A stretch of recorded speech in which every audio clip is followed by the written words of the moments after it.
Everyone, welcome to our YouTube channel. आज का अपना टॉपिक होने वाला है राष्ट्रपति। विस्तार से जानेंगे इस टॉपिक के बारे में और हालिया जो पैटर्न में बदलाव हो रहे हैं उन सभी प्रकार के प्रश्नों का समाधान आपको इस वीडियो में मिल जाएगा। वीडियो अच्छा लगता है तो इसे आप लाइक कर सकते हैं, चैनल को सब्सक्राइब कर सकते हैं। तो चलिए शुरू करते हैं। भारत में ब्रिटेन के समान संसदीय शासन प्रणाली का अनुसरण किया गया है। तो भारत की जो शासन प्रणाली है वो संसदीय शासन प्रणाली है ब्रिटेन के समान, परंतु ब्रिटेन में संसदीय शासन के मुखिया अर्थात ब्रिटिश ताज का चयन वंशानुगत आधार पर किया जाता है। लेकिन भारत में संसदीय शासन के साथ साथ गणराज्य को अपनाया गया है। इसके अंतर्गत राष्ट्रपति का चयन वंशानुगत आधार पर नहीं करके जनता के द्वारा अप्रत्यक्ष रूप से किया जाता है। भारत और ब्रिटेन दोनों में जो है संसदीय शासन प्रणाली है। ब्रिटेन में जो संसदीय शासन का मुखिया है वो वंशानुगत होता है और भारत में इसका चुनाव किया जाता है। आगे कहता है कि संसदीय शासन प्रणाली के अंतर्गत भारत में समस्त शासन सत्ता को दो भागों में विभाजित किया गया है। एक तो है नाममात्र, दूसरा है वास्तविक। कहता है कि नाम मात्र का प्रमुख राष्ट्रपति होता है, लेकिन उसकी शक्तियों का वास्तविक प्रयोग मंत्रिपरिषद के द्वारा किया जाता है और मंत्रिपरिषद का प्रमुख प्रधानमंत्री होता है।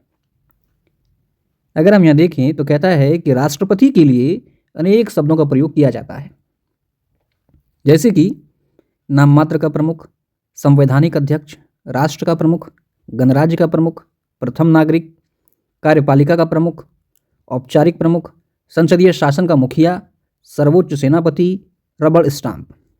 इन सभी नामों से या इन सभी नामों का प्रयोग राष्ट्रपति के लिए किया जाता है। आगे देखते हैं। अनुच्छेद 52 की अगर हम बात करें तो अनुच्छेद 52 देखिए क्या कहता है कि भारत में एक राष्ट्रपति होगा। भारत में एक राष्ट्रपति होगा। अनुच्छेद 52। अनुच्छेद 52 भारतीय संविधान का सबसे छोटा परंतु सबसे महत्वपूर्ण अनुच्छेद है। संविधान सभा में डॉक्टर श्यामा प्रसाद मुखर्जी के द्वारा राष्ट्रपति के नाम की अनुशंसा की गई थी। संविधान सभा में राष्ट्रपति के नाम की अनुशंसा किसके द्वारा की गई थी? श्यामा प्रसाद मुखर्जी के द्वारा। अनुच्छेद 52 क्या है? भारत का एक राष्ट्रपति होगा। वहीं अगर बात करें अनुच्छेद 53 की 53 तो कहता है कि संघ की कार्यपालिका शक्ति का प्रावधान है इसमें, अर्थात भारत संघ की समस्त कार्यपालिका शक्ति राष्ट्रपति में निहित होगी, जिसका प्रयोग वह स्वयं अथवा अपने अधीनस्थों के माध्यम से करेगा। संघ की कार्यपालिका शक्ति का प्रावधान किस अनुच्छेद में है? 53। ये किस में निहित होती है? राष्ट्रपति में। आगे देखते हैं। बात करते हैं अनुच्छेद 54 की। आर्टिकल 54 क्या कहता है? तो इसमें राष्ट्रपति का निर्वाचन के बारे में प्रावधान है। राष्ट्रपति का निर्वाचन का प्रावधान किस अनुच्छेद में है? 54। राष्ट्रपति का निर्वाचन जनता के द्वारा परोक्ष रूप से एक निर्वाचक मंडल के माध्यम से किया जाता है। उस निर्वाचक मंडल में कौन कौन शामिल होते हैं? तो लोकसभा के निर्वाचित सदस्य, राज्यसभा के निर्वाचित सदस्य, राज्य की विधानसभाओं के निर्वाचित सदस्य तथा केंद्र शासित प्रदेशों में दिल्ली तथा पुडुचेरी की विधानसभाओं के निर्वाचित सदस्य ये शामिल होते हैं। यहाँ पर ध्यान ये रखना है कि लोकसभा हो, राज्यसभा हो, विधानसभा हो और दिल्ली तथा पुडुचेरी के निर्वाचित सदस्य, राष्ट्रपति के इलेक्शन में सभी केवल और केवल निर्वाचित सदस्य ही भाग लेते हैं। मनोनीत सदस्य का यहाँ पे कोई जगह नहीं है। इसमें शामिल है लोकसभा, राज्यसभा, राज्य की विधानसभा, दिल्ली पुडुचेरी। आगे कहता है कि 70वें संविधान संशोधन अधिनियम 1992 के माध्यम से राष्ट्रपति के निर्वाचक मंडल में दिल्ली तथा पुडुचेरी को राज्य के रूप में शामिल किया गया है। तो राष्ट्रपति के निर्वाचन में दिल्ली और पुडुचेरी का भाग लेना संभव हो पाया है 70वें संविधान संशोधन अधिनियम के तहत। निर्वाचक मंडल में शामिल है लोकसभा का निर्वाचित सदस्य, राज्यसभा का निर्वाचित सदस्य, राज्य विधानसभा का निर्वाचित सदस्य, दिल्ली और पुडुचेरी। कहता है कि मनोनीत सदस्य तथा राज्य विधान परिषद के सदस्य को राष्ट्रपति के निर्वाचक मंडल में शामिल नहीं किया गया है।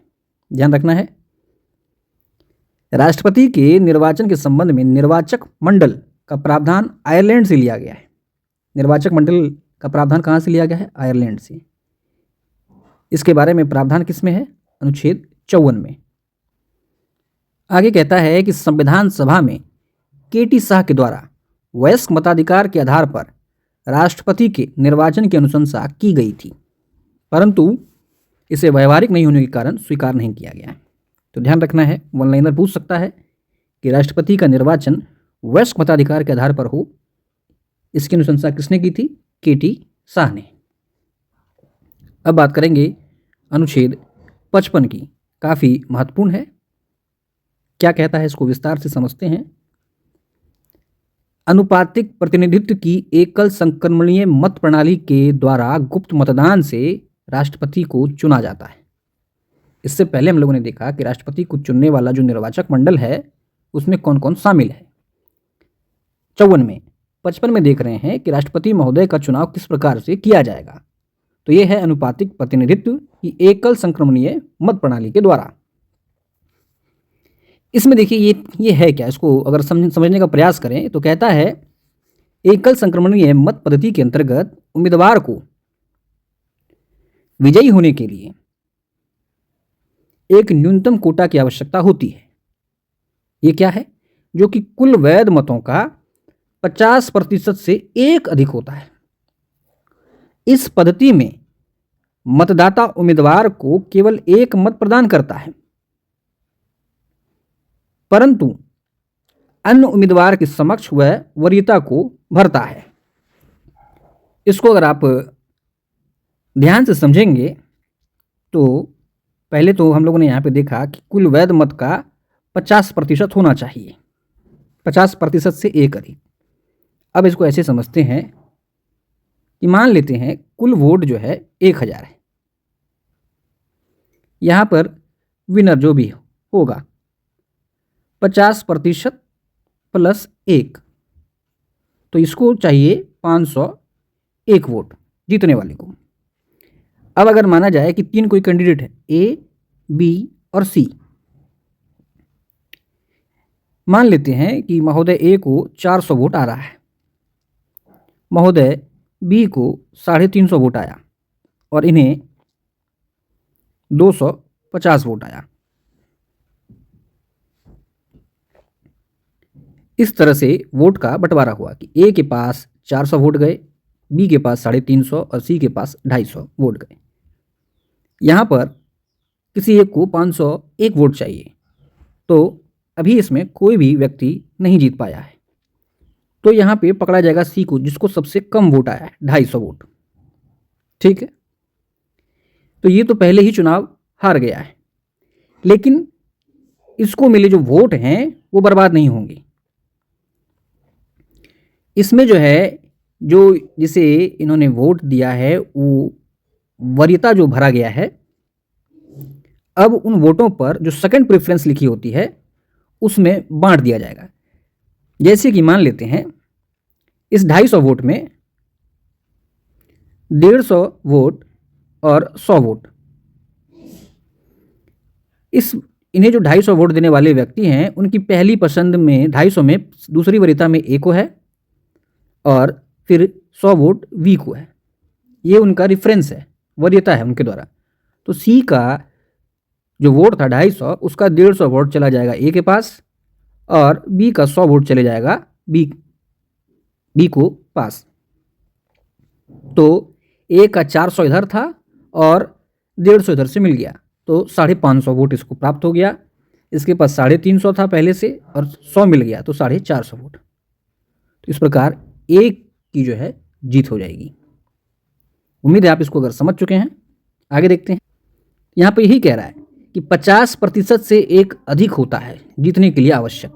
इसमें मतदाता प्रत्येक उम्मीदवार को एक मत प्रदान करता है, परंतु अन्य उम्मीदवार के समक्ष वह वरीयता भरता है। यदि प्रथम मतगणना में किसी भी उम्मीदवार को न्यूनतम कोटा प्राप्त नहीं हो पाता है तो दूसरी वरीयता के अनुसार मतों का अन्य उम्मीदवारों में स्थानांतरण किया जाता है, बांट दिया जाता है। और यह प्रक्रिया तब तक चलती रहती है जब तक कि किसी भी उम्मीदवार को न्यूनतम कोटा प्राप्त नहीं हो पाता है, जो कि अभी हम लोगों ने देखा। जैसे कि कुल 1000 वोट है, जीतने के लिए 501 वोट चाहिए। अब 3 उम्मीदवार हैं, ए बी सी। ए को मिला 400 वोट, बी को मिला था 350 और सी को मिला था 250 वोट। अब ये सबसे कम वोट वाला है, तो ये फर्स्ट स्टेज में ही हार चुके हैं। अब इनको जो 250 लोगों ने वोट दिया है वो अपना रेफरेंस भी डालते हैं, तो इन 250 में 150 ऐसे लोग होंगे और 100 लोग ऐसे होंगे जिनका प्रेफरेंस ए होगा और 100 लोगों का प्रेफरेंस बी होगा।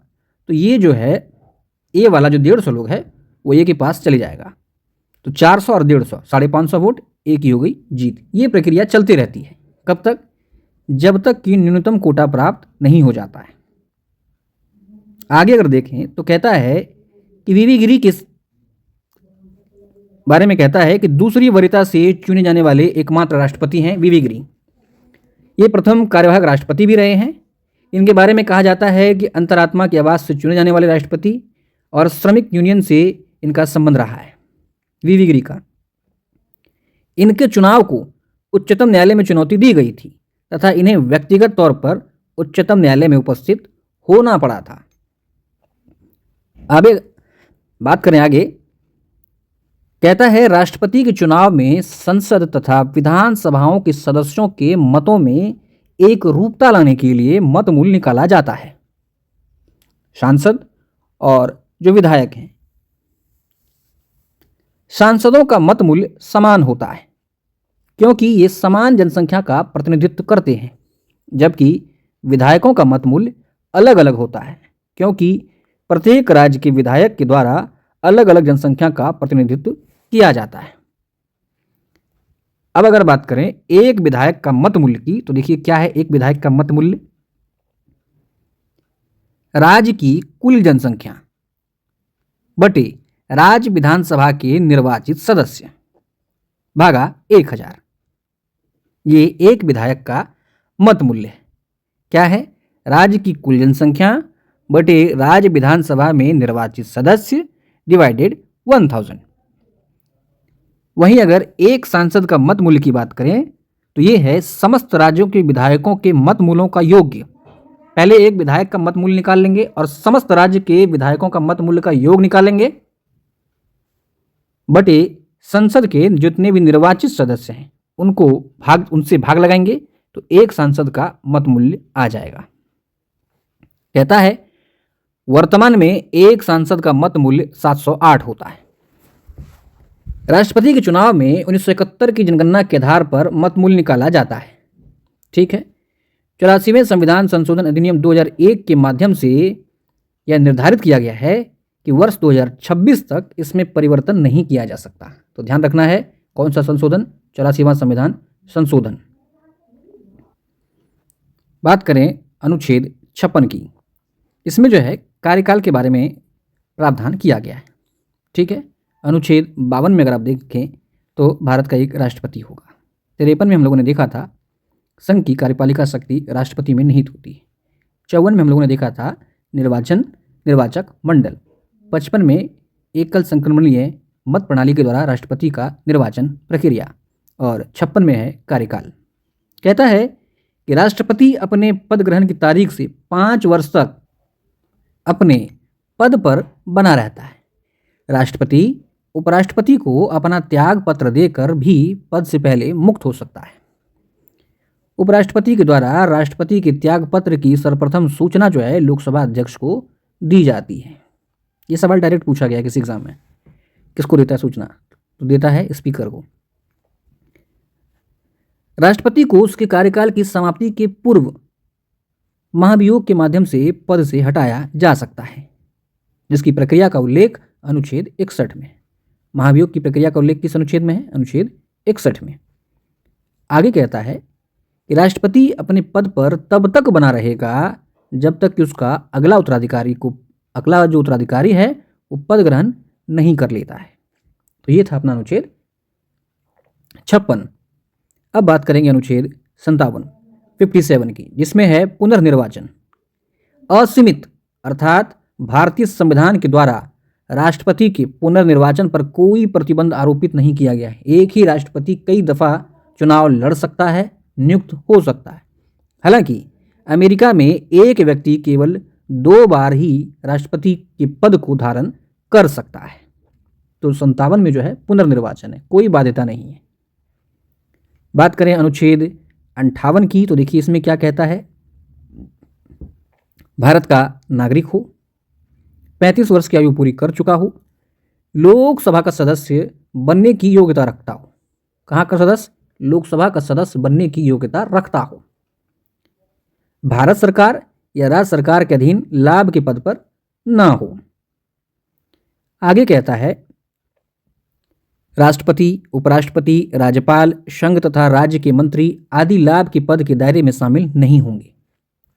लाभ के पद को संविधान में स्पष्ट रूप से परिभाषित नहीं किया गया है, परंतु न्यायपालिका के अनुसार ऐसा पद जिसको करने से लाभ प्राप्त हो रहा हो अथवा लाभ प्राप्त होने की संभावना हो, उसे लाभ के पद की श्रेणी में शामिल किया जाएगा। कोई विशेष रूप से लाभ का पद क्या क्या होंगे, इसके बारे में संविधान में कोई परिभाषा या कोई डिफिनेशन या कोई विवरण नहीं है, न्यायालय के द्वारा इसे तय किया गया है। आगे कहता है विधायिका के द्वारा जिन पदों को लाभ के पद के दायरे से बाहर कर दिया जाता है वह लाभ के पद की श्रेणी में शामिल नहीं होता है, या वो शामिल नहीं होगा जिसे विधायिका ने बाहर कर दिया है।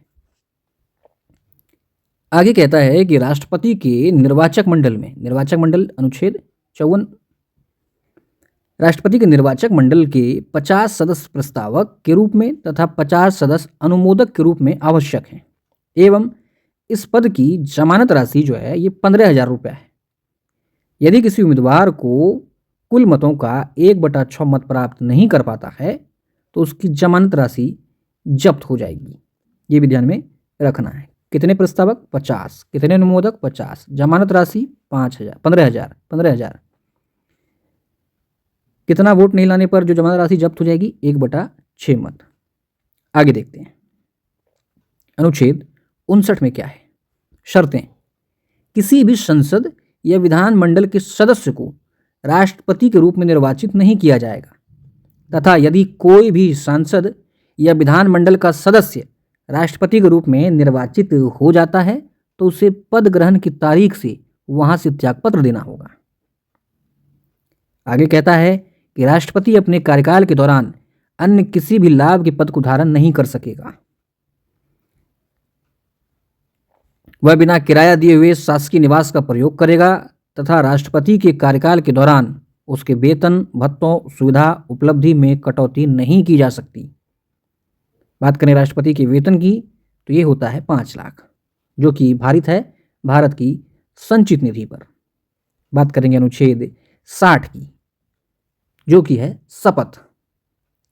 उच्चतम न्यायालय के मुख्य न्यायाधीश अथवा उनकी अनुपस्थिति में उच्चतम न्यायालय के वरिष्ठतम न्यायाधीश के द्वारा राष्ट्रपति को संविधान तथा विधि के परिरक्षण, संरक्षण, प्रतिरक्षण की शपथ प्रदान कराई जाती है। ये था राष्ट्रपति का शपथ, अनुच्छेद 60 में है। बात करें अनुच्छेद 61 की तो क्या है। अनुच्छेद 61 में महाभियोग के बारे में चर्चा किया गया है। संविधान के अतिक्रमण के आधार पर 14 दिन के पूर्व सूचना देकर राष्ट्रपति को उसके पद से हटाने के लिए महाभियोग का संकल्प लाया जा सकता है। महाभियोग संकल्प लाने का आधार क्या है? तो संविधान का अतिक्रमण हो जाए। कितना दिन पहले पूर्व सूचना देना आवश्यक है? 14 दिन पूर्व। कहता है राष्ट्रपति के विरुद्ध महाभियोग का संकल्प संसद के किसी भी सदन में प्रस्तावित किया जा सकता है। जरूरी नहीं है कि केवल लोकसभा में हो या केवल राज्यसभा में हो, किसी भी सदन में। महाभियोग का संकल्प लाने के लिए सदन के कुल सदस्यों का 1/4 सदस्य तथा पारित करने के लिए सदन के कुल सदस्यों के 2/3 बहुमत की आवश्यकता होती है। लाने के लिए कितना सदस्य चाहिए? 1/4। पारित करने के लिए 2/3 बहुमत की आवश्यकता होती है। कहता है यदि एक सदन से महाभियोग का संकल्प पारित हो जाता है तो दूसरे सदन के द्वारा उसकी जांच की जाती है। मान लेते हैं कि लोकसभा से पारित हो गया तो राज्यसभा के द्वारा इसकी जांच की जाएगी। जहां पर राष्ट्रपति स्वयं प्रत्यक्ष रूप से अथवा अपने किसी भी मध्यस्थ के माध्यम से अपना पक्ष रख सकते हैं। राष्ट्रपति के द्वारा अपना पक्ष रखने के बावजूद यदि दूसरे सदन के द्वारा अपने कुल सदस्य के 2/3 बहुमत से महाभियोग का संकल्प पारित कर दिया जाता है तो उस तारीख से राष्ट्रपति के पद पर आसीन व्यक्ति का पद समाप्त हो जाता है। अर्थात कोई भी सदन लाने के लिए 1/4 सदस्य की सहमति आवश्यक है और इसे पास करने के लिए 2/3 सदस्य आवश्यक है। यदि किसी भी सदन के द्वारा यदि लोकसभा इसको लाती है तो राज्यसभा पहले जांच करेगी और राष्ट्रपति खुद या उनका कोई रिप्रेजेंटेटिव यहाँ पर अपना पक्ष रख सकता है। इसके बावजूद भी राज्यसभा अगर 2/3 बहुमत से इसमें समर्थन दे देती है तो राष्ट्रपति अपने पद से हटा हुआ माना जाता है। हालांकि कहता है अभी तक किसी राष्ट्रपति के विरुद्ध महाभियोग पारित नहीं हुआ है। राष्ट्रपति के विरुद्ध महाभियोग की प्रक्रिया में लोकसभा तथा राज्यसभा के निर्वाचित एवं मनोनीत सभी सदस्यों के द्वारा भागीदारी की जाती है। यद्यपि मनोनीत सदस्य राष्ट्रपति के निर्वाचन में भाग नहीं लेते हैं। ये हम लोगों ने देखा था कि केवल जो है निर्वाचन में हम लोगों ने केवल निर्वाचित देखा था। लोकसभा के निर्वाचित, राज्यसभा के निर्वाचित, राज्य विधानसभा के निर्वाचित, दिल्ली पुडुचेरी के निर्वाचित, ये सब चुनने में भाग लेते हैं। लेकिन महाभियोग की प्रक्रिया में संसद के दोनों सदन के अर्थात लोकसभा एवं राज्यसभा के निर्वाचित एवं मनोनीत सभी सदस्य इसमें भाग लेते हैं महाभियोग में। महाभियोग एक अर्ध न्यायिक प्रक्रिया है जिसे न्यायालय में चुनौती नहीं दी जा सकती। तो ध्यान रखना है, महाभियोग कैसी प्रक्रिया है? अर्ध न्यायिक प्रक्रिया है और इसे न्यायालय में चुनौती नहीं दी जा सकती। अब बात करेंगे पद की रिक्तता। क्या कहता है? राष्ट्रपति का निर्वाचन उसके कार्यकाल की समाप्ति के पूर्व ही संपन्न करा लिए जाएंगे। यदि किसी कारणवश राष्ट्रपति का पद रिक्त हो जाए, मृत्यु, त्यागपत्र, महाभियोग इत्यादि कंडीशन में राष्ट्रपति का पद रिक्त हो जाए तो अगले 6 माह के भीतर राष्ट्रपति का निर्वाचन कराया जाना आवश्यक है, अनुच्छेद 62 कहता है, तथा अगला उत्तराधिकारी पूरे कार्यकाल के लिए अपने पद पर बना रहेगा। इसी में कहता है कि 11वें संविधान संशोधन अधिनियम 1961 के माध्यम से यह प्रावधान किया गया कि यदि राष्ट्रपति के निर्वाचन के समय किसी भी राज्य की विधानसभा विघटित है तो राष्ट्रपति के निर्वाचन को इस आधार पर न्यायालय में चुनौती नहीं दी जा सकेगी कि फला राज्य में विधानसभा जो है विघटित है तो वहाँ के सदस्यों ने तो वोट दिया ही नहीं तो ये राष्ट्रपति का इलेक्शन जो हुआ है वो वैध नहीं है। ऐसा नहीं है, इसको रोक दिया गया 11वें संविधान संशोधन अधिनियम 1961 के माध्यम से। क्या प्रावधान किया गया कि यदि राष्ट्रपति के निर्वाचन में किसी भी राज्य की विधानसभा विघटित है तो राष्ट्रपति के निर्वाचन को इस आधार पर न्यायालय में चुनौती नहीं दी जा सकेगी कि हमारे यहाँ तो विधानसभा है ही नहीं, हम लोगों ने तो वोट किया ही नहीं। ये सब सिस्टम बंद कर दिया गया। ध्यान रखना है कौन सा संशोधन था? 11वां। आगे बढ़ते हैं। अब बात करेंगे प्रमुख राष्ट्रपति महोदय की शक्तियों के बारे में। जैसे बात करें शक्तियों को अगर बांटें तो 2 प्रकार की शक्तियाँ हैं, सामान्य शक्ति, आपातकालीन शक्ति। आपातकालीन शक्ति में 3 प्रकार के आपात होते हैं, राष्ट्रीय आपात, राष्ट्रपति शासन, वित्तीय आपात। वहीं अगर सामान्य शक्ति की बात करें तो देखिए इसमें हम लोग को क्या क्या देखना है? कार्यपालिका शक्ति, विधायी शक्ति, न्यायिक शक्ति, वित्तीय शक्ति, सैन्य शक्ति, वीटो शक्ति, कूटनीतिक शक्ति। समस्त कार्यपालिका शक्ति राष्ट्रपति में निहित होती है। आइए इसको एक एक करके समझने का प्रयास करते हैं। कार्यपालिका शक्ति की अगर हम बात करें तो क्या कहता है? अनुच्छेद 53 के अंतर्गत भारतीय संघ की समस्त कार्यपालिका शक्ति राष्ट्रपति में निहित है, इसलिए राष्ट्रपति को कार्यपालिका प्रमुख की संज्ञा दी जाती है। तो सवाल अगर हमसे वन लाइनर सीधा सीधा पूछ दे कि कार्यपालिका प्रमुख है डैश, राष्ट्रपति, प्रधानमंत्री और कोई मंत्री, तो ध्यान रखना है कार्यपालिका प्रमुख कौन है? राष्ट्रपति। आगे कहता है अनुच्छेद 77 के अंतर्गत यह प्रावधान किया गया है कि भारत सरकार के समस्त कार्यों का संचालन राष्ट्रपति के नाम से किया जाएगा। भारत सरकार के समस्त कार्यों का संचालन राष्ट्रपति के नाम से किया जाएगा। ये किसमें कहा गया? अनुच्छेद 77 में। तथा इस दृष्टि से सरकार के कार्यों को सुविधाजनक बनाने के लिए राष्ट्रपति को शासन संबंधी नियम बनाने तथा मंत्रियों में कार्य वितरित करने का अधिकार प्राप्त होगा। ये सारा प्रावधान किस अनुच्छेद में है? 77। क्या है? तो भारत सरकार के समस्त कार्यों का संचालन राष्ट्रपति के नाम से ही किया जाएगा और सरकार के कार्य को सुविधाजनक बनाने के लिए राष्ट्रपति को शासन संबंधी नियम बनाना तथा मंत्रियों में कार्य वितरित करने का अधिकार प्राप्त होगा। आर्टिकल 77। वहीं अगर अनुच्छेद 78 की बात करें तो देखिए क्या है इसमें।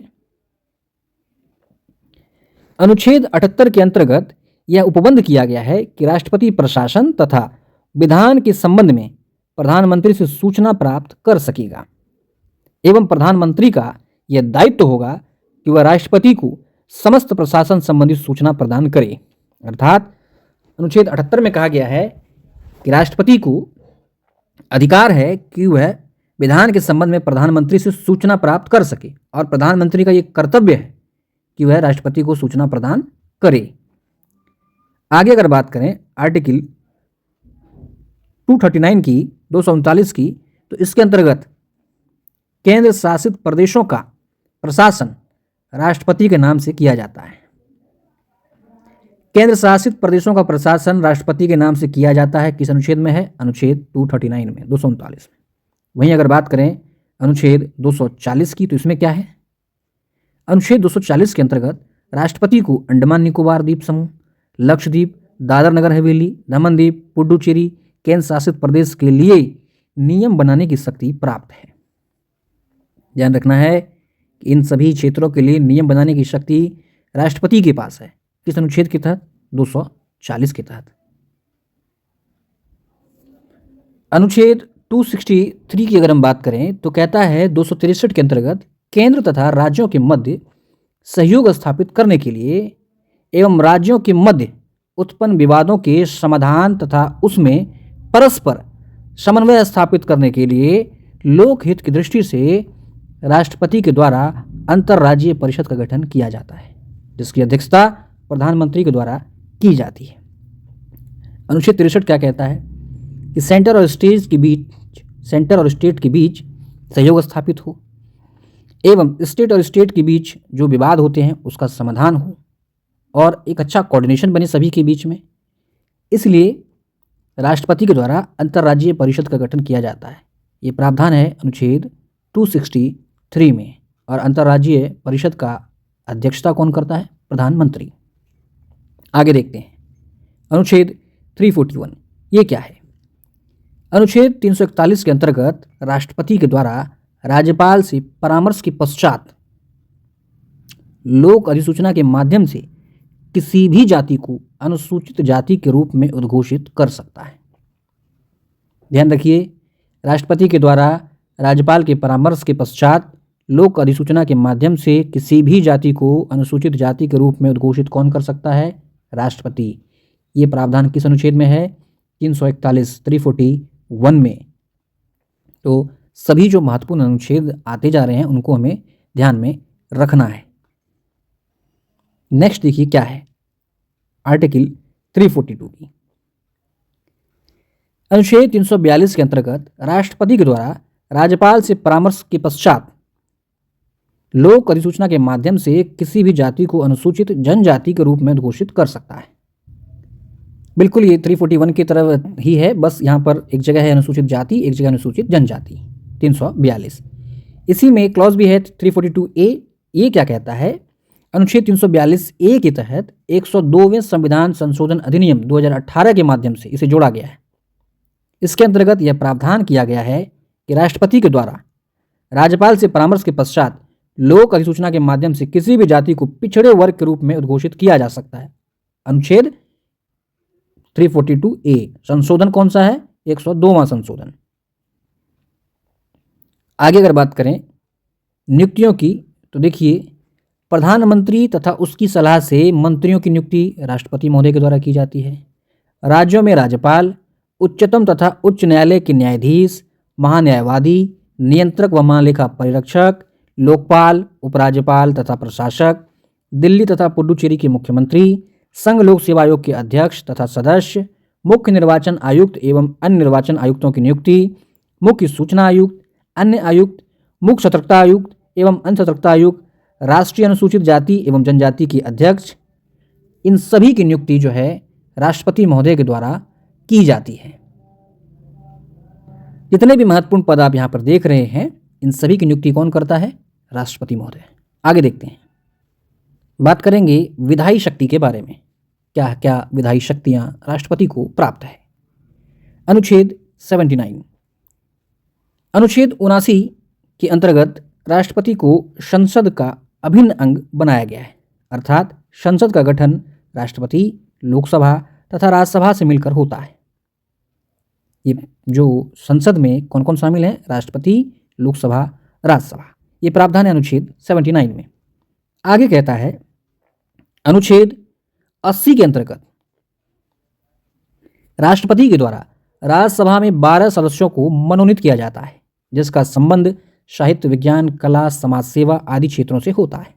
राज्यसभा में 12 सदस्यों का मनोनयन राष्ट्रपति के द्वारा किया जाता है। यह प्रावधान अनुच्छेद 80 में है। नेक्स्ट अगर आप देखेंगे अनुच्छेद 111, इसके अंतर्गत संसद द्वारा पारित विधेयक राष्ट्रपति की सहमति के लिए भेजे जाते हैं तथा राष्ट्रपति की अनुमति से ही विधेयक अधिनियम का रूप ग्रहण करता है। संसद द्वारा पारित विधेयक जो है ये राष्ट्रपति के पास भेजा जाता है और राष्ट्रपति की सहमति के पश्चात ही जो विधेयक है वह अधिनियम का रूप ले पाता है। अनुच्छेद 111 में ये बात कहा गया है। आगे देखिए, इसी में कुछ कहता है कि धन विधेयक तथा संविधान संशोधन विधेयक पर अनुमति प्रदान करने के लिए राष्ट्रपति महोदय बाध्य हैं। मतलब इन दोनों पर, किस पर? धन विधेयक पर और संविधान संशोधन विधेयक पर, इस पर राष्ट्रपति को अनुमति प्रदान करना आवश्यक है, इसके लिए वे बाध्य हैं। परंतु अन्य साधारण विधेयकों को राष्ट्रपति एक बार पुनर्विचार के लिए लौटा सकेगा, लेकिन पुनर्विचार द्वारा पारित विधेयक पर अनुमति प्रदान करने के लिए राष्ट्रपति बाध्य होगा। आगे अनुच्छेद 123 क्या कहता है? अनुच्छेद 123 के अंतर्गत जब संसद सत्र में ना हो तथा ऐसी परिस्थिति विद्यमान हो गई हो कि किसी भी कानून का निर्माण करना आवश्यक हो गया हो, तो राष्ट्रपति को अध्यादेश जारी करने की शक्ति प्राप्त है। आर्टिकल 123 में कहता है ये जो अध्यादेश जारी होगा, जिसका वही बल तथा प्रभाव होगा जो संसद द्वारा निर्मित किसी कानून का होता है। ऐसा नहीं है कि राष्ट्रपति के द्वारा जो अध्यादेश जारी किया गया है उसकी जो इंटेंसिटी या उसका पावर कम होगा, बिल्कुल नहीं। तो राष्ट्रपति अध्यादेश जारी कर सकता है अनुच्छेद 123 में। आगे देखिए, इसी में क्या कहता है? राष्ट्रपति के द्वारा संघ सूची एवं संवर्ती सूची के विषय पर अध्यादेश जारी करने की शक्ति का प्रयोग किया जाता है एवं राष्ट्रपति शासन के दौरान राज सूची के विषय पर भी राष्ट्रपति के द्वारा अध्यादेश जारी किया जा सकता है। अध्यादेश जारी करना राष्ट्रपति की स्वविवेक शक्ति नहीं है। देखिए, अच्छा प्रश्न जो है कथन कारण स्टेटमेंट बेस्ड क्वेश्चन इन सब लाइन से ही उठ सकता है, तो आपको एक एक लाइन को विस्तार से, ध्यान से, समझ के देखते चलना है।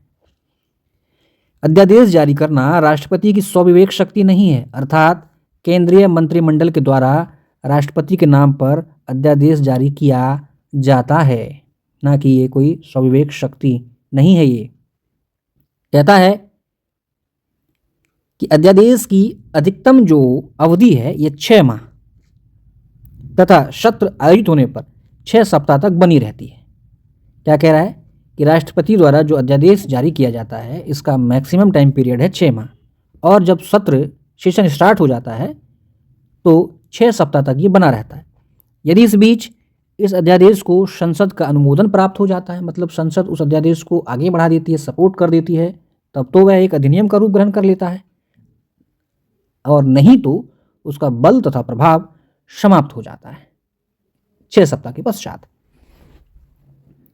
आगे कहता है राष्ट्रपति के द्वारा अध्यादेश को वापस कभी भी लिया जा सकता है। इंदिरा गांधी की सरकार के द्वारा 1969 में 14 बैंकों का राष्ट्रीयकरण किया गया, जिसे 1970 में आर.सी. कुपरवाद में न्यायालय के द्वारा अवैध घोषित कर दिया गया, क्योंकि न्यायालय के अनुसार ऐसी परिस्थितियां विद्यमान थी ही नहीं, इसलिए इसे अवैध घोषित कर दिया गया। आगे देखिए क्या कहता है 38वें संशोधन अधिनियम 1975 के माध्यम से यह प्रावधान किया गया है कि न्यायालय के द्वारा अध्यादेश की समीक्षा नहीं की जा सकेगी। न्यायालय के द्वारा अध्यादेश की समीक्षा नहीं की जा सकेगी, ये प्रावधान किया गया था 38वां संविधान संशोधन अधिनियम 1975। लेकिन 44वें संशोधन अधिनियम के माध्यम से जनता पार्टी की सरकार के द्वारा अध्यादेश को न्यायिक समीक्षा के अधीन कर दिया गया, अर्थात वर्तमान में न्यायालय के द्वारा अध्यादेश की समीक्षा की जा सकती है। तो ये इंपॉर्टेंट पॉइंट हमें ध्यान में रखना है। 38 में ये किया गया था कि राष्ट्रपति के द्वारा जारी अध्यादेश का न्यायालय जो है समीक्षा नहीं कर सकता है, लेकिन इस डिसीजन को 44वें संविधान संशोधन के द्वारा बदल दिया गया, अर्थात न्यायालय के द्वारा राष्ट्रपति द्वारा जारी अध्यादेश की समीक्षा की जा सकती है। अब बात करेंगे न्यायिक शक्तियों की। क्या क्या न्यायिक शक्तियां हैं? अनुच्छेद 72, इसके अंतर्गत राष्ट्रपति को निम्नलिखित मामलों में शक्तियां प्राप्त है। सैन्य न्यायालय द्वारा दिए गए दंड के मामले में, मृत्यु दंड से संबंधित सभी मामले में, उन मामलों में जिनमें दंड का संबंध संघ की कार्यपालिका शक्ति के विस्तार से संबंधित हो, ऐसे सभी मामलों में राष्ट्रपति को अधिकार दिया गया है। जैसे कि क्षमादान, इसमें जो है पूर्ण दोष मुक्त कर दिया जाता है क्षमादान में। अगला है लघुकरण, इसके अंतर्गत दंड की जो मात्रा तथा प्रकृति दोनों में परिवर्तन होता है। दंड की मात्रा और प्रकृति दोनों में परिवर्तन लघुकरण में हो रहा है। जैसे 10 वर्ष की कठोर कारावास को 5 वर्ष की साधारण कारावास में बदल देना। परिहार, केवल दंड की मात्रा को कम करना, जैसे 10 वर्ष था तो 5 वर्ष था कर दिया गया। और लघुकरण में क्या था? मात्रा तथा प्रकृति दोनों में परिवर्तन। परिहार में केवल मात्रा में परिवर्तन। वहीं अगर विराम की अगर बात करें तो किसी विशेष कारणों से दंड की कठोरता को कम करना। अगला है निलंबन, दंड का अस्थायी रूप से निलंबन केवल कुछ समय के लिए, तो इसे कहते हैं निलंबन। तो क्षमादान की जो शक्तियां हैं इसके अंतर्गत क्या क्या हो सकते हैं वो हमें ध्यान में रखना है। क्षमादान पूरी तरह से दोष मुक्त, लघुकरण दंड की प्रकृति और मात्रा दोनों में परिवर्तन, परिहार केवल मात्रा में परिवर्तन, विराम कुछ विशेष कारण से कुछ समय के लिए टाल देना। निलंबन भी ठीक इसी प्रकार से है, कम करने वाला है विराम में, और टाल देना कुछ समय के लिए, यह है निलंबन में, अस्थायी रूप से निलंबन।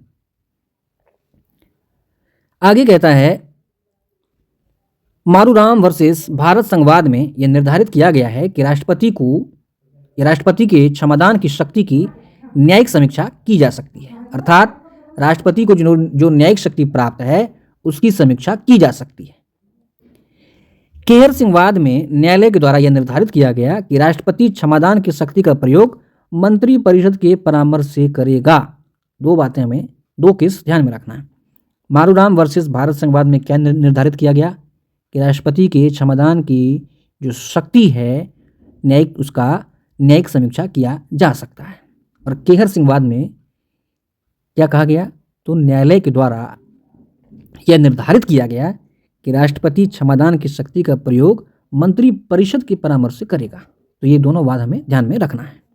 आगे अगर बात करें तो क्या कहता है? श्रीहरन उर्फ मुर्गन बनाम भारत संघवाद में न्यायालय के द्वारा यह निर्धारित किया गया कि दया याचिका में अत्यधिक विलंब अनुच्छेद 21 का उल्लंघन है। दया याचिका में अत्यधिक विलंबन जो है किसका उल्लंघन है? अनुच्छेद 21 का। अब बात करेंगे आर्टिकल 143। अनुच्छेद 143 के अंतर्गत यह उपबंध किया गया है कि राष्ट्रपति किसी भी सार्वजनिक महत्व के विषय पर अथवा विधि या तथ्य से उत्पन्न प्रश्न पर उच्चतम न्यायालय से परामर्श ग्रहण कर सकता है, अनुच्छेद 143। परंतु यह परामर्श बाध्यकारी नहीं है।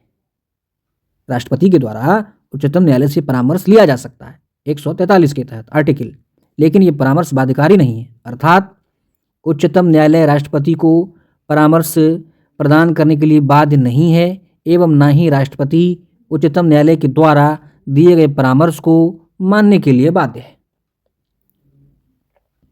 यहाँ पर कुछ कंडीशन भी है, जैसे कि परंतु यदि राष्ट्रपति ने संविधान लागू होने के पूर्व की कोई भी विधि, कोई भी कानून, संधि, समझौता भारत सरकार देशी रियासत के मध्यवार्ता आदि को लेकर परामर्श मांगा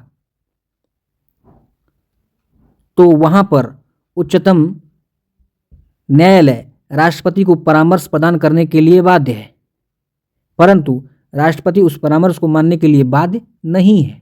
तो यहाँ पर हम लोग क्या देख रहे हैं, यदि कुछ विशेष कंडीशन हो, जैसे कोई भी संविधान लागू होने के पूर्व कोई भी विधि, संधि, समझौता, भारत सरकार, देशी रियासत के मध्य कोई वार्ता, इन सभी सिचुएशंस पर अगर राष्ट्रपति के द्वारा परामर्श मांगा जाता है तो न्यायालय जो है परामर्श देने के लिए बाध्य है, परंतु राष्ट्रपति उस परामर्श को मानने के लिए बाध्य नहीं है।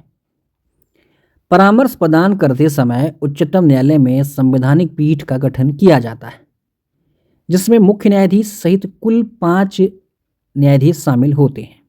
परामर्श संबंधी प्रावधान भारत के कनाडा से ग्रहण किया गया है, तो ये हमें ध्यान में रखना है।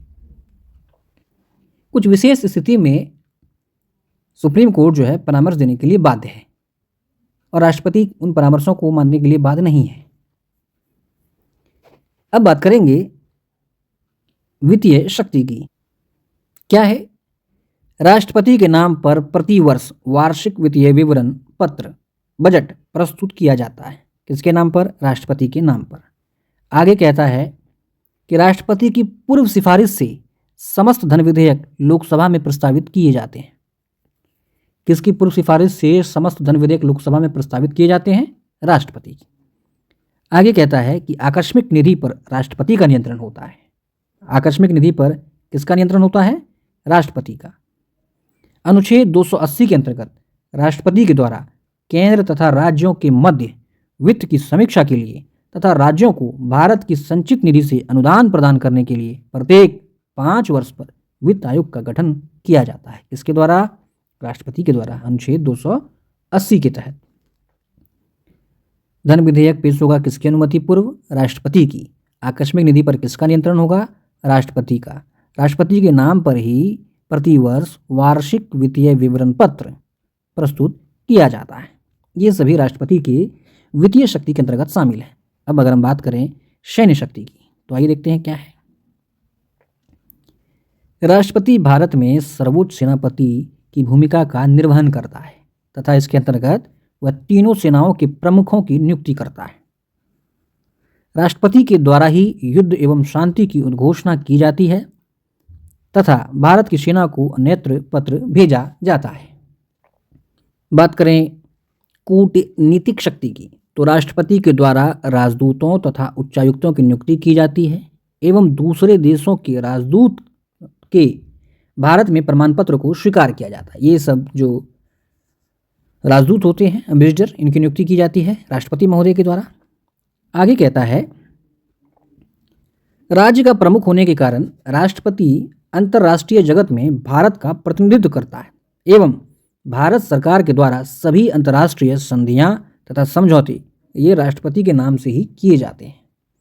समस्त अंतर्राष्ट्रीय संधि तथा समझौते किसके नाम पर किए जाते हैं? राष्ट्रपति के। अब हम बात करेंगे वीटो। वीटो की शक्ति क्या क्या इसमें है? देखिए, पहला है पूर्ण निरपेक्ष विशेषाधिकार, दूसरा है निलंबनकारी निषेधाधिकार, तीसरा है जेबी वीटो। 3 प्रकार की वीटो है। आइए इसको समझते हैं। निषेधाधिकार वीटो की शक्ति कहता है यह राष्ट्रपति की विधायी शक्ति का वह भाग है तथा भारतीय संविधान में कहीं भी स्पष्ट रूप से वीटो शब्द का प्रयोग नहीं किया गया है। राष्ट्रपति के पास 3 प्रकार की वीटो शक्ति है जिनका प्रयोग किया जाता है। राष्ट्रपति के द्वारा 3 प्रकार के वीटो शक्ति का प्रयोग किया जाता है। कौन कौन है? आइए देखते हैं। पहला है पूर्ण निरपेक्ष निषेधाधिकार वीटो। कहता है इसके अंतर्गत राष्ट्रपति संसद द्वारा पारित विधेयक पर अनुमति प्रदान करने से इनकार कर देता है। इसका प्रयोग राष्ट्रपति के द्वारा 2 परिस्थितियों में किया जाता है। कब कब? पहला तो है गैर सरकारी विधेयक, अर्थात ऐसा विधेयक जिसे मंत्री परिषद के द्वारा नहीं बल्कि किसी भी संसद सदस्य के द्वारा प्रस्तुत किया गया हो। कोई ऐसा विधेयक जो किसी संसद सदस्य ने प्रस्तुत कर दिया है, राष्ट्रपति उस पर कोई रिएक्शन नहीं, पूरी तरह से उसको खारिज कर देता है। दूसरा है सरकारी विधेयक जो पारित होकर राष्ट्रपति के पास भेजा गया हो और इस बीच मंत्री परिषद का पतन हो गया हो तथा नई सरकार के द्वारा उस विधेयक पर राष्ट्रपति को अनुमति देने से इनकार करने का सुझाव दिया गया हो।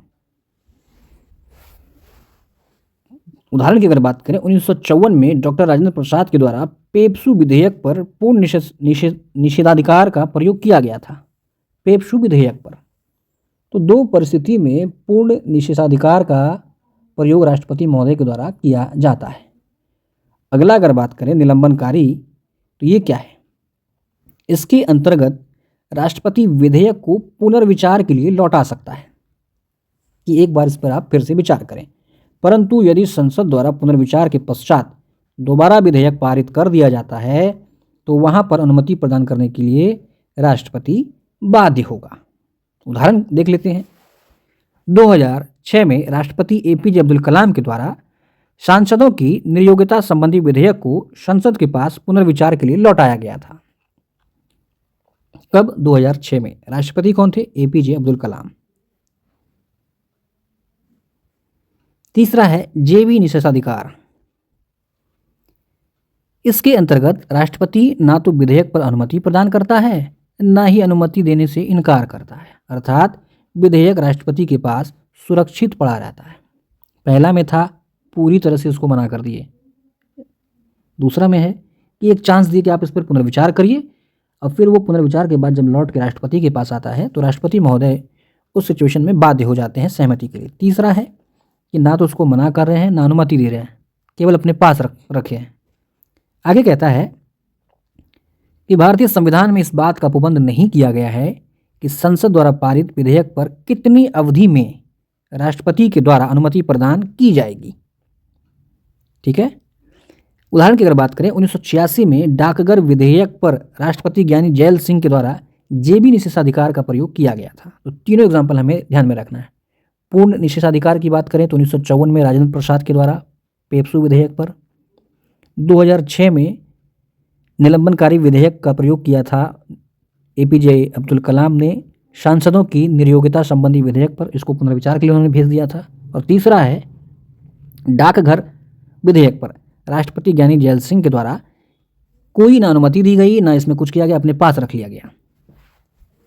आगे क्या कहता है देखिए, राज्य विधानमंडल द्वारा पारित विधेयकों पर राष्ट्रपति की वीटो शक्तियां क्या क्या है जानते हैं। राज्य विधानमंडल पर पारित विधेयक राज्यपाल की अनुमति से ही अधिनियम का रूप ग्रहण करता है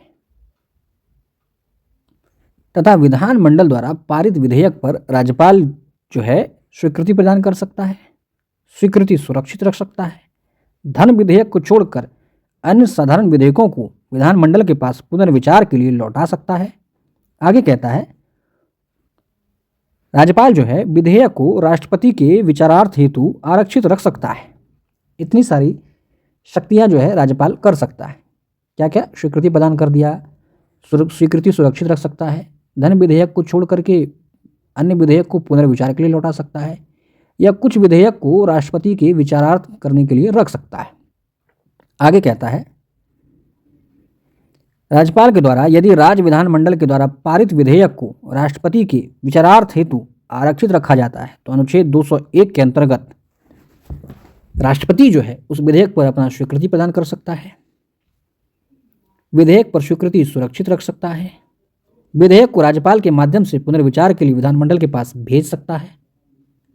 विधानमंडल के द्वारा दोबारा विधेयक राष्ट्रपति के पास भेजा जाता है तब भी राष्ट्रपति उस विधेयक पर अनुमति प्रदान करने के लिए बाध्य नहीं है। जैसा कि सेंटर वाले स्टेट में सेंटर वाला जो कंडीशन था उसमें पुनर्विचार के बाद राष्ट्रपति महोदय बाध्य थे, लेकिन यहाँ पर नहीं है। भारतीय संविधान में इस बात का उपबंध नहीं किया गया है कि विधानमंडल द्वारा पारित विधेयक पर राष्ट्रपति कितनी समय सीमा में अनुमति प्रदान करेंगे, अर्थात राष्ट्रपति अनुमति की अवधि का संविधान में कोई उल्लेख नहीं किया गया है। अब बात करेंगे आपातकालीन शक्ति, इसका प्रावधान भाग 18 में है। आइए जानते हैं क्या कहता है।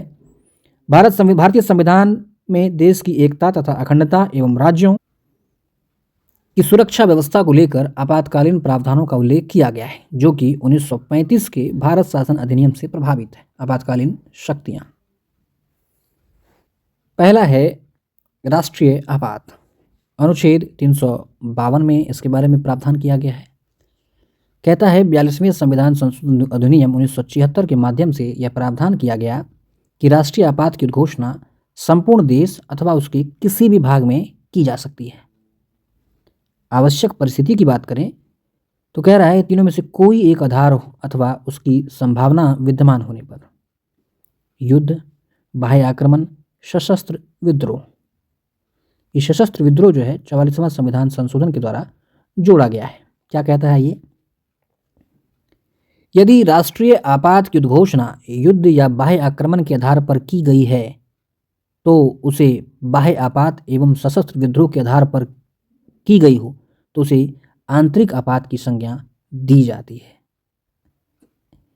आपात घोषणा करने का 3 कंडीशन था, युद्ध, बाह्य आक्रमण और सशस्त्र विद्रोह। यदि इन दोनों के कारण समस्या उत्पन्न होती है तो उसे हम लोग बाह्य आपात कहते हैं, और केवल सशस्त्र विद्रोह के आधार पर हो तो उसे आंतरिक आपात की संज्ञा दी जाती है।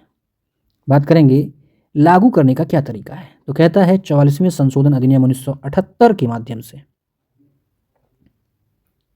यह प्रावधान किया गया है कि मंत्रिमंडल की लिखित सहमति से ही राष्ट्रपति के द्वारा राष्ट्रीय आपात की घोषणा की जा सकेगी।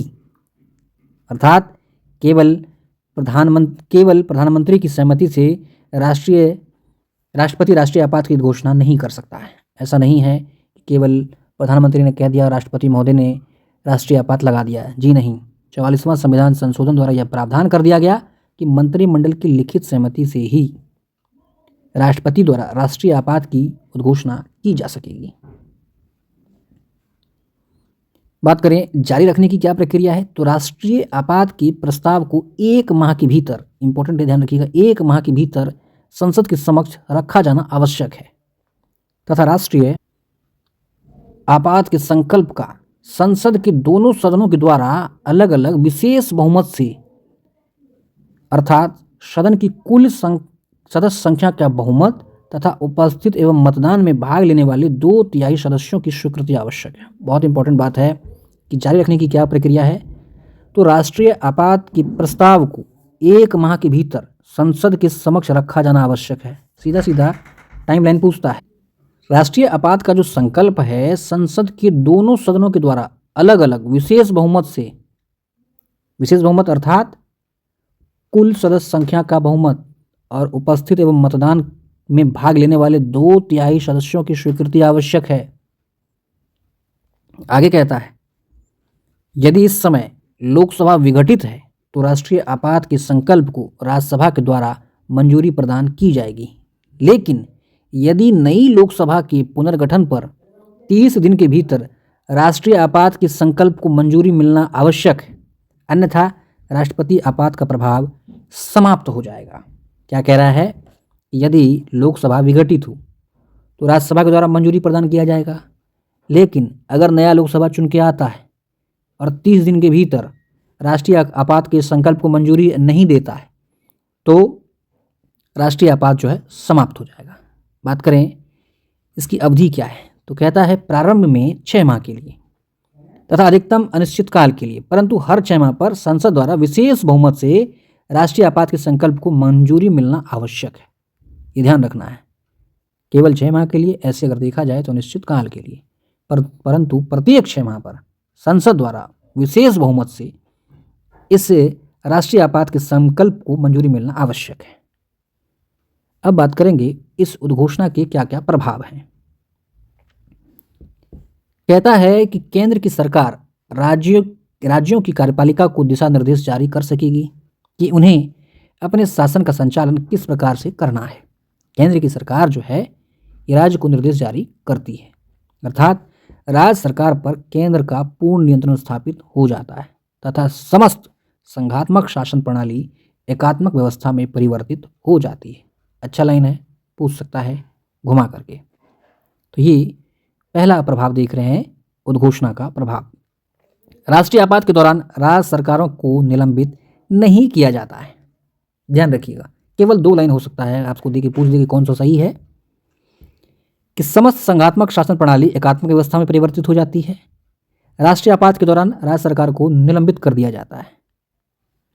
तो आपको ध्यान से देखना है कौन सा कथन सही है, दोनों सही है, एक गलत है, दोनों गलत है। इस तरह से प्रश्न आजकल बन रहे हैं। आगे देखते हैं। संसद विधि के माध्यम से लोकसभा के कार्यकाल में एक बार में 1 वर्ष की वृद्धि कर सकती है तथा संसद अनिश्चित बार लोकसभा के कार्यकाल में राष्ट्रीय आपात के दौरान वृद्धि कर सकती है। एक बार में 1 वर्ष, कितनी बार? अनिश्चित बार वृद्धि कर सकती है। जैसा 5वीं लोकसभा के कार्यकाल को संसद के द्वारा 2 बार 1-1 वर्ष के लिए बढ़ाया गया था। आगे कहता है कि संसद के द्वारा राष्ट्रीय आपात के दौरान राज्य विधानसभाओं के कार्यकाल में भी वृद्धि की जा सकती है। अनुच्छेद 250 के अंतर्गत यह प्रावधान है कि संसद को राज्य सूची के विषयों पर विधि निर्माण की शक्ति प्राप्त हो जाती है। आगे कहता है कि राष्ट्रीय आपात के दौरान केंद्र तथा राज्यों के मध्य वित्तीय विभाजन के प्रावधानों में परिवर्तन किया जा सकता है। सेंटर स्टेट का जो हिस्सा होता है, मोस्टली जब हम लोगों ने देखा आर्टिकल 280 के तहत वित्त आयोग का गठन किया जाता है, तो उन सिस्टमों में जो आधार होता है उसमें परिवर्तन किया जा सकता है। आगे कहता है कि अनुच्छेद 358 के अंतर्गत यह प्रावधान किया गया है कि यदि राष्ट्रीय आपात की उद्घोषणा युद्ध अथवा बाह्य आक्रमण के आधार पर की गई है तो अनुच्छेद 19 की स्वतंत्रताएं स्वतः ही निलंबित हो जाएगी। परंतु 44वें संशोधन अधिनियम 1978 के माध्यम से यह उपबंध किया गया कि यदि राष्ट्रीय आपात की उद्घोषणा सशस्त्र विद्रोह के आधार पर की गई है तो अनुच्छेद 19 की जो स्वतंत्रताएं हैं वह निलंबित नहीं होगी। क्योंकि राष्ट्रीय आपात के लगने के 3 आधार को हम लोगों ने देखा था, तो उनमें युद्ध और बाह्य आक्रमण, इस कारण से अगर इमरजेंसी लगा है तो आर्टिकल 19 की जो हमें मौलिक अधिकार, मूल अधिकार प्राप्त है, जो स्वतंत्रताएं हैं, वह स्वतः ही समाप्त हो जाएगा।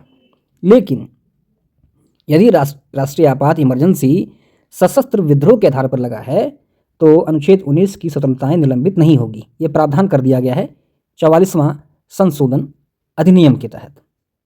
और ये सारी बातें जो है ये कहा गया है अनुच्छेद 358 में, ये हमें ध्यान में रखना है। आगे देखते हैं आगे क्या कहता है। अनुच्छेद 359 के अंतर्गत अन्य मौलिक अधिकारों को निलंबित करने की शक्ति राष्ट्रपति के पास आ जाती है। अर्थात राष्ट्रपति के द्वारा आपातकाल के दौरान नागरिकों के न्यायालय जाने के अधिकार को निलंबित किया जा सकता है। परंतु 44वें संशोधन अधिनियम 1978 के माध्यम से यह प्रावधान किया गया है कि अनुच्छेद 20 तथा अनुच्छेद 21 को आपातकाल के दौरान भी निलंबित नहीं किया जा सकेगा। यह अनुच्छेद 359 कहता है। अगर आप यहाँ देखेंगे आर्टिकल 358 और 359 दोनों में क्या अंतर है?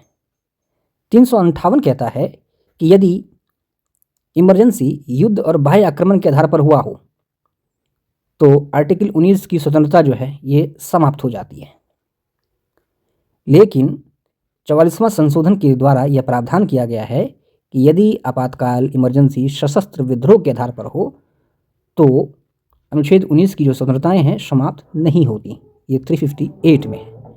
वहीं 359 में हम लोगों ने देखा कि मौलिक अधिकार को निलंबित करने की शक्ति राष्ट्रपति के पास आ जाती है स्वतः ही। लेकिन 44वें संशोधन के द्वारा यह भी हम लोग देख रहे हैं कि आर्टिकल 20 और 21 में जो हमें अधिकार मिला है उसे आपातकाल के दौरान भी निलंबित नहीं किया जा सकता। आगे देखते हैं आपात की समाप्ति। उद्घोषणा वापस लेने पर अथवा लोकसभा के द्वारा साधारण बहुमत के माध्यम से एक प्रस्ताव पारित कर राष्ट्रीय आपात की समाप्ति की जा सकती है। तो लोकसभा के द्वारा किस प्रकार के बहुमत से प्रस्ताव पारित कर आपातकाल को समाप्त किया जा सकता है? साधारण बहुमत के आधार पर भी। बात करें ये जो इमरजेंसी है इसका प्रयोग की तो राष्ट्रीय आपात का भारत में अब तक 3 बार प्रयोग किया जा चुका है।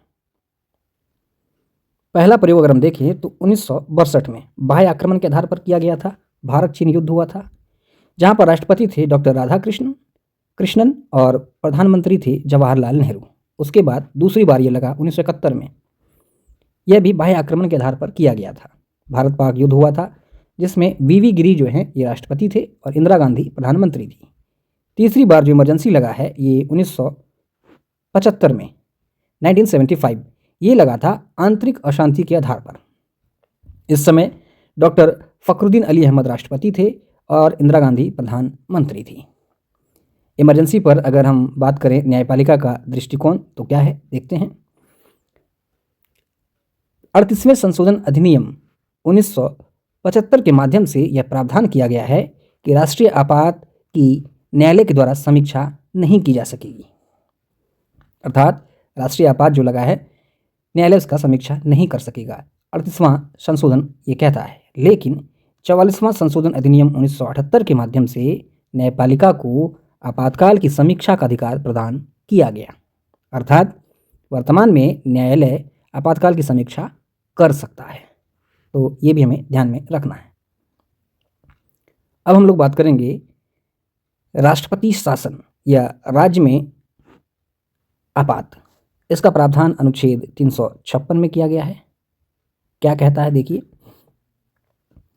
भारतीय संविधान के अनुच्छेद 355 के अंतर्गत केंद्र का यह दायित्व है, यह केंद्र का दायित्व निर्धारित किया गया है कि वह राज्यों की बाह्य आक्रमण तथा आंतरिक अशांति से सुरक्षा करे एवं यह निर्धारित करे कि राज्य का शासन संवैधानिक उपबंधों के अनुकूल संचालित हो।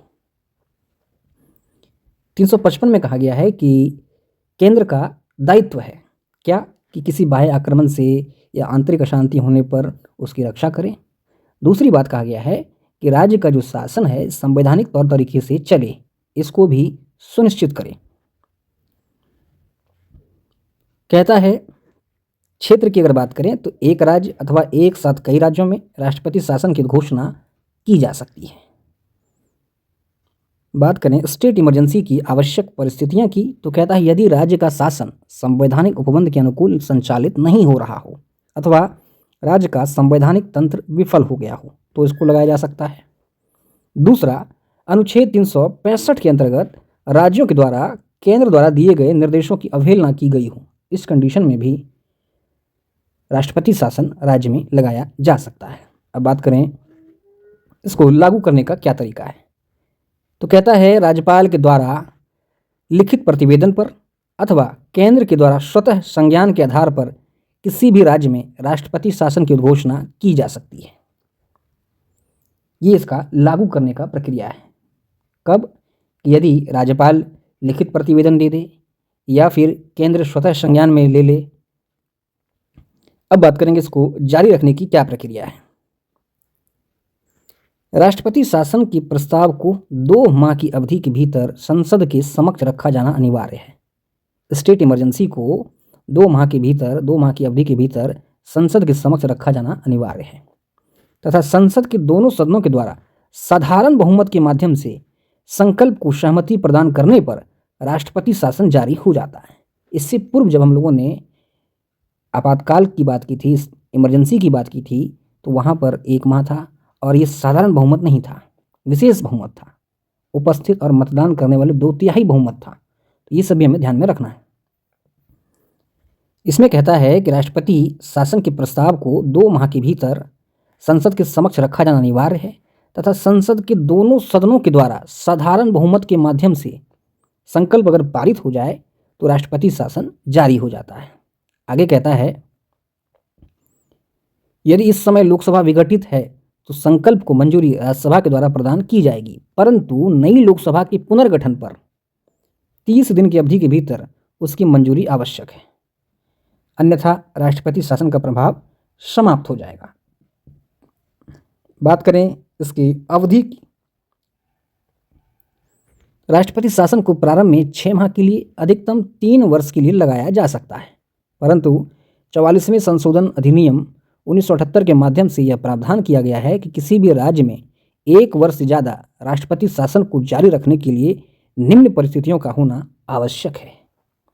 आइए देखते हैं क्या क्या परिस्थिति आवश्यक है 1 वर्ष से ज़्यादा रखने के लिए। पहली परिस्थिति तो है कि जब संपूर्ण देश अथवा उस राज्य में राष्ट्रीय आपात विद्यमान हो, उस कंडीशन में 1 वर्ष से ज़्यादा के लिए उसको बढ़ाया जा सकता है। दूसरा है जब केंद्रीय निर्वाचन आयोग के द्वारा वहाँ पर चुनाव कराने से इनकार कर दिया जाए, तो पर भी जो है स्टेट इमरजेंसी लगाया जा सकता है और उसको जो है 1 वर्ष से ज़्यादा रखा जा सकता है। 3 वर्ष से ज़्यादा किसी भी राज्य में राष्ट्रपति शासन को जारी रखने के लिए संविधान में संशोधन करना होगा। अब बात करें इस उद्घोषणा का क्या प्रभाव रहता है, तो कहता है राष्ट्रपति के द्वारा यह उद्घोषणा की जाएगी कि राज्य की समस्त विधायी शक्ति का प्रयोग संसद के द्वारा किया जाएगा। जो राज्य की विधायी शक्ति है उसका प्रयोग कौन करेगा? संसद। आगे कहता है उच्च न्यायालय को छोड़कर राज्य सरकार के कार्यों को तथा राज्य की कार्यपालिका शक्ति को का प्रयोग किसके द्वारा? केंद्र के द्वारा किया जाएगा। मुख्यमंत्री सहित राज्य की मंत्री परिषद को विघटित कर दिया जाता है। राज्य सूची के विषयों पर केंद्र के द्वारा विधि निर्माण किया जा सकेगा। राज्यपाल के द्वारा राष्ट्रपति के नाम पर राज्य के मुख्य सचिव की सहायता से राज्य की समस्त शक्तियों का वास्तविक प्रयोग किया जाएगा। किसके द्वारा? राज्यपाल के द्वारा। किसके नाम पर? राष्ट्रपति के नाम पर। किसकी सहायता से? राज्य के मुख्य सचिव की सहायता से राज्य की समस्त शक्तियों का वास्तविक प्रयोग किया जाएगा। अर्थात राष्ट्रपति शासन के दौरान राज्यपाल वास्तविक प्रमुख की भूमिका का निर्वहन करता है। आगे कहता है कि राष्ट्रपति शासन की उद्घोषणा के साथ ही राज्य की विधानसभा निलंबित हो जाती है। जैसे राष्ट्रपति शासन लगेगा, राज्य की विधानसभा निलंबित हो जाएगी। अर्थात राष्ट्रपति शासन के दौरान राज्य की विधानसभा का विघटित होना कोई आवश्यक शर्त नहीं है, स्वतः ही निलंबित हो जाती है। अब बात करें आपात की समाप्ति की, तो कहता है राष्ट्रपति के द्वारा उद्घोषणा संज्ञान वापस ले लेने पर अथवा संसद के द्वारा अनुमति प्राप्त होने पर अथवा 3 वर्ष का समय बीत जाने पर राष्ट्रपति शासन जो है ये समाप्त हो जाता है। बात करें राष्ट्रपति शासन के व्यवहार में प्रयोग की, तो कहता है इसका सर्वप्रथम प्रयोग 1951 पेप्सू में किया गया था। इसका सबसे लंबा कार्यकाल पंजाब में जो कि 5 वर्ष तक चला था। सर्वाधिक बार प्रयोग की अगर बात करें तो उत्तर प्रदेश में कुल 10 बार किया गया है। छत्तीसगढ़ एवं तेलंगाना में अभी तक राष्ट्रपति शासन का प्रयोग नहीं किया गया है। अनुच्छेद 356 के अंतर्गत राष्ट्रपति शासन का प्रयोग केवल राज्यों में किया जाता है। 356 के अंतर्गत राष्ट्रपति शासन का प्रयोग कहाँ किया जाता है? केवल राज्यों में। दिल्ली में राष्ट्रपति शासन का प्रयोग संविधान के अनुच्छेद 239 239 ए बी के अंतर्गत किया जाता है। इंपॉर्टेंट है, ध्यान रखिएगा। 239 ए बी के अंतर्गत दिल्ली में राष्ट्रपति शासन का प्रयोग किया जाता है। आगे कहता है पुडुचेरी में संघ शासित प्रदेश अधिनियम की धारा 51 के अंतर्गत राष्ट्रपति शासन का प्रयोग किया जाता है। अधिनियम की धारा 51 के अंतर्गत संघ शासित प्रदेश पुडुचेरी में राष्ट्रपति शासन का प्रयोग किया जाता है। कहता है डॉक्टर भीमराव अंबेडकर के अनुसार अनुच्छेद 356 की उग्र शक्ति एक मृत पत्र की भांति होगी जिसका प्रयोग राज्यों में अंतिम विकल्प के रूप में किया जाना चाहिए। यह कथन किसका है? भीमराव अंबेडकर का। क्या है? अनुच्छेद 356 की जो उग्र शक्ति है एक मृत पत्र की भांति होगी जिसका प्रयोग अंतिम विकल्प के रूप में किया जाना चाहिए। 1969 में राजमन्नार समिति ने अनुच्छेद 356 की समाप्ति की सिफारिश की थी। अनुच्छेद 356 की समाप्ति की सिफारिश किस समिति ने की थी? राजमन्नार समिति ने। आगे कहता है 1983 में गठित सरकारिया आयोग ने अनुशंसा की कि 356 का प्रयोग राज्यों में अंतिम विकल्प के रूप में किया जाना चाहिए तथा इसे लगाने से पूर्व राज्य सरकारों को स्पष्ट रूप से चेतावनी दी जानी चाहिए। हालांकि कई दफा इसका दुरुपयोग भी देखा गया है। कहता है कि के.आर. नारायण ने उत्तर प्रदेश तथा बिहार में राष्ट्रपति शासन के निर्णय को पुनर्विचार के लिए लौटा दिया था। बात करेंगे न्यायपालिका का दृष्टिकोण, तो कहता है एस.आर. बोमई वर्सेस भारत संघवाद 1994 में उच्चतम न्यायालय के द्वारा यह निर्धारित किया गया कि राष्ट्रपति शासन की न्यायालय के द्वारा समीक्षा की जा सकेगी तथा यदि केंद्र सरकार के द्वारा गलत तरीके से किसी भी राज्य में राष्ट्रपति शासन की उद्घोषणा की गई है तो न्यायालय के द्वारा उसे अवैध घोषित किया जा सकेगा एवं न्यायालय निलंबित विधानसभा को फिर से बहाल कर सकेगी। न्यायालय के अनुसार राज्य सरकार के बहुमत का निर्धारण राज्य भवन में नहीं अपितु विधानमंडल के पटल पर किया जाना चाहिए, क्योंकि इसका दुरुपयोग भी कई दफ़ा देखने के लिए मिला है। तो ये था अपना राज्य में राष्ट्रपति शासन। अब जो तीसरा इमरजेंसी है वित्तीय आपात, इसके बारे में बात करेंगे। क्या कहता है, यदि देश के वित्तीय स्थायित्व या साख को खतरा पहुंच रहा हो अथवा खतरा पहुंचने की संभावना हो तथा राष्ट्रपति को ऐसा समाधान हो जाए तो कार्यपालिका के सामान्य परामर्श से राष्ट्रपति के द्वारा संपूर्ण देश अथवा उसके किसी भी भाग में वित्तीय संकट की उद्घोषणा की जा सकती है। किसके द्वारा? राष्ट्रपति के द्वारा। किस परामर्श से? सामान्य परामर्श से वित्तीय संकट की घोषणा की जा सकती है। आगे कहता है, इसे 2 माह के भीतर संसद के समक्ष रखना आवश्यक है तथा संसद के दोनों सदनों के द्वारा साधारण बहुमत के माध्यम से सहमति मिलने पर वित्तीय आपात जारी हो जाता है। यहाँ पर भी साधारण बहुमत ही है। यदि इस समय लोकसभा विघटित है तो इस संकल्प को सहमति राज्यसभा के द्वारा प्रदान की जाएगी, लेकिन नई लोकसभा के पुनर्गठन पर 30 दिन की अवधि में सहमति मिलना आवश्यक है, अन्यथा इसका प्रभाव समाप्त हो जाएगा। हालांकि यहाँ से लेकर यहाँ तक आप देखेंगे तो ये तीनों प्रकार के आपातकाल में सेम बात लागू होता है। 30 दिन लोकसभा विघटित है तो राज्यसभा उसको सहमति देगी, नई लोकसभा आती है तो उसको 30 दिन के भीतर सहमति आवश्यक है, नहीं तो वह समाप्त हो जाएगा। आगे देखते हैं क्या कहता है। वित्तीय आपात का प्रारंभ में 6 माह के लिए अधिकतम अनिश्चित काल के लिए प्रयोग किया जा सकता है। वित्तीय आपात का प्रयोग अधिकतम अनिश्चित काल के लिए। बात करेंगे इसकी उद्घोषणा का क्या प्रभाव होगा। तो केंद्र के द्वारा आर्थिक दृष्टि से राज्यों को निर्देश जारी किया जा सकता है। संघ सरकार तथा राज्य सरकार के अधिकारियों, जिसमें उच्चतम तथा उच्च न्यायालय के न्यायाधीश भी शामिल हैं, उनके वेतन में कटौती की जा सकती है। राष्ट्रपति राज्य सरकारों को इस बात के लिए बाध्य कर सकता है कि वे अपने समस्त वित्त विधेयक केंद्र की सहमति के लिए भेजें। राष्ट्रपति के द्वारा केंद्र तथा राज्यों के बीच धन संबंधी प्रावधानों के आवंटन में परिवर्तन किया जा सकता है। संघ की कार्यकारिणी जो है ये राज्यों को निर्देश जारी कर सकती है। बात करें इसकी समाप्ति की तो देखिए क्या कहता है। आप राष्ट्रपति के द्वारा उद्घोषणा वापस ले लेने पर अथवा संसद द्वारा सहमति प्रदान नहीं करने पर। व्यवहार में प्रयुक्त अगर हम बात करें तो अब तक जो है वित्तीय आपात एक बार भी नहीं लगाया गया है। न्यायालय का दृष्टिकोण क्या है तो इसकी समीक्षा की जा सकती है। संविधान सभा में एच.वी. कामत ने आपातकालीन प्रावधानों को लेकर कहा है कि यह एक शर्मनाक दिन है तथा ईश्वर भारतीयों की रक्षा करे। वहीं बी.आर. अम्बेडकर का कहना है कि आपातकालीन शक्तियों को कड़वी दवाई की इन्होंने संज्ञा दी है और कहा है कि इसका प्रयोग अंतिम विकल्प के रूप में किया जाना चाहिए।